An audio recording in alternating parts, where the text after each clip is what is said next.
This Spotlight on Investments is sponsored by Financial Independence Group. Our products are strong, but our strength is in our people.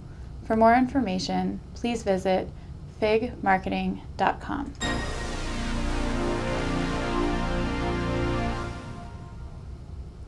An Economist Intelligence Unit report shows business complexity has increased in the wake of the financial crisis. 86% of firms have been challenged by increasing complexity in their operations or organizational structure in the last 3 years. Nearly 3 in 5 respondents say their firm's organizational structure is adding to the complexity problem. More than 1 in 4 senior executives describe their firms as complex and chaotic. Only 22% say they think their firms are well prepared to deal with future complexity. The majority of respondents say complexity is increasing risk exposure. The single biggest contributor to increasing complexity is greater customer expectation, according to the report.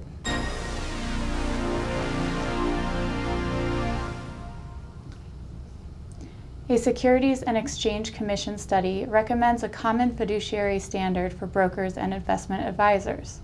Under the Dodd-Frank Act, the SEC can hold brokers to the stricter fiduciary standard that investment advisors are currently held to. The stricter standard requires investment advisors to put the interests of their clients before their own, while the standard brokers are currently held to requires the products they sell are suitable for their clients. The study shows that people are confused about the roles of brokers.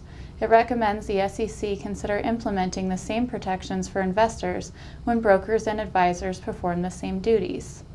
The 2 Republicans on the commission say the study's conclusions weren't adequately supported by the data, and more analysis should be done to ensure investors would not be harmed by changes in the fiduciary standard.